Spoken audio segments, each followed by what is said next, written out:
किसी भी मुआशरे की तामीर व तरक्की के लिए मीडिया की किरदार से इनकार मुमकिन नहीं। ये मुआशरे की बिगाड़ और तामीर का जिम्मेदार होता है। ग्वादर प्रेस क्लब के सहाफ़ियों की जिम्मेदाराना तामीरी और मस्बत तर्ज सहाफ़त का किरदार शानदार है। इन ख्यालात के इजहार deputy commissioner Gwadar retired Jameel Ahmed Rind ने ग्वादर प्रेस क्लब में सहाफ़ियों से गुफ्तगू करते हुए किया। उन्होंने कहा कि सहाफ़त किसी भी मुआशरे में चौथे सतून का दर्जा रखती है और ये मुआशरे में आँख और कान का किरदार अदा करती है। इस बात से दरकिनार के ग्वादर प्रेस क्लब के सहाफ़ी मुख्तलिफ मसाइल का शिकार हैं, लेकिन इसके बावजूद भी मुआशरे में उनकी जिम्मेदाराना तामीरी और मस्बत तर्ज सहाफ़त मिसाली है, जिनकी मैं कदर करता हूँ। उन्होंने कहा कि किसी भी मैदान में तनकीद बराए तनकीद से बिगाड़ पैदा होता है, लेकिन तनकीद को अगर तामीरी अंदाज में की जाए तो इसका मस्बत जलवा गुर होता है। इस्लामाबाद में बलोच तलबा पर पुलिस गर्दी और लापता तालिब इल्म हफीज बलोच की अदम बाजियाबी के खिलाफ हक दो तहरीक बलूचिस्तान के ज़ेर एहतमाम एहतजाजी रैली निकाली गई। रैली का आगाज कोर्ट रोड मुल्ला मूसा मोड़ से हुआ, जो मार्च करते हुए शोधा जीवनी चौक पर आकर इख्तिताम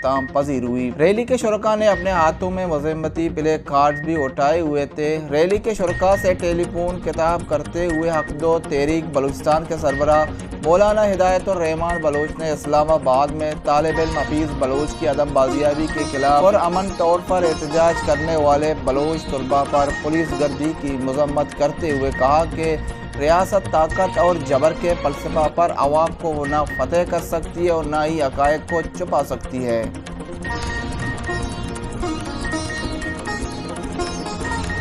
ग्वादर माहीगीर इत्तेहाद का ज़बरदस्त मोटरसाइकिल रैली का आगाज़ मुल्ला मूसा मोड़ से हुआ, जो पेशावर रोड, मेरीन ड्राइव, उस्ताद अब्दुल मजीद ग्वादरी रोड और सैयद ज़हूर शाह हाशमी एवेन्यू और एयरपोर्ट रोड से होता हुआ ग्वादर प्रेस क्लब के सामने इख्तिताम पजीर हुआ।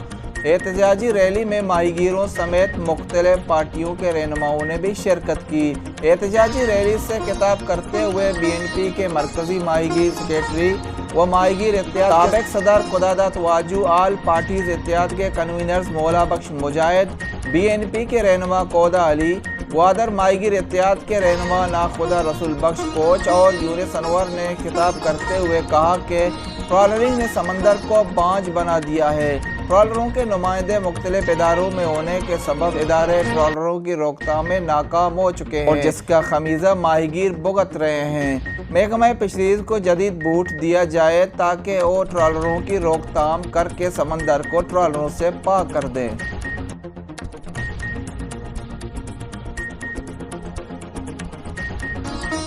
3 रोज़ा यूथ फेस्टिवल का आगाज कल किया जाएगा। इस इवेंट का इफ्तिताह वज़ीर आला बलूचिस्तान मीर अब्दुल कुद्दूस बेज़ंजो करेंगे। ग्वादर समेत सूबे भर में नौजवान मुख्तलिफ इवेंट्स में अपने जौहर दिखाएंगे। ग्वादर के नौजवान टैलेंट में किसी से कमतर नहीं, इन्हें बस मौके मिलने की देर है। मेगा इवेंट्स में मुख्तलिफ स्टार्स भी लगाए जाएंगे और बेहतरीन कारकर्दगी का मुजाहरा करने वाले नौजवानों को असनाद और इनामात दिए जाएंगे। इन ख्यालात के इजहार deputy commissioner Gwadar retired Jameel Ahmed Rind ने ग्वादर प्रेस क्लब के प्रोग्राम में सहाफ़ियों से गुफ्तगू करते हुए किया। उन्होंने कहा कि ग्वादर में पहली मरतबा सूबाई हुकूमत की जानिब से यूथ फेस्टिवल का 3 रोज़ा शानदार मेगा इवेंट्स का इनेकाल वज़ीर आला बलूचिस्तान मीर अब्दुल कुद्दूस बेज़ंजो बाबा बेज़ंजो फुटबॉल स्टेडियम में करेंगे। उन्होंने कहा कि इस मेगा इवेंट्स में ग्वादर समेत सूबे भर से नौजवान अपनी फ़न और कारकर्दगी का मुजाहरा करेंगे। देखते रहिए ग्वादर सिटी न्यूज़।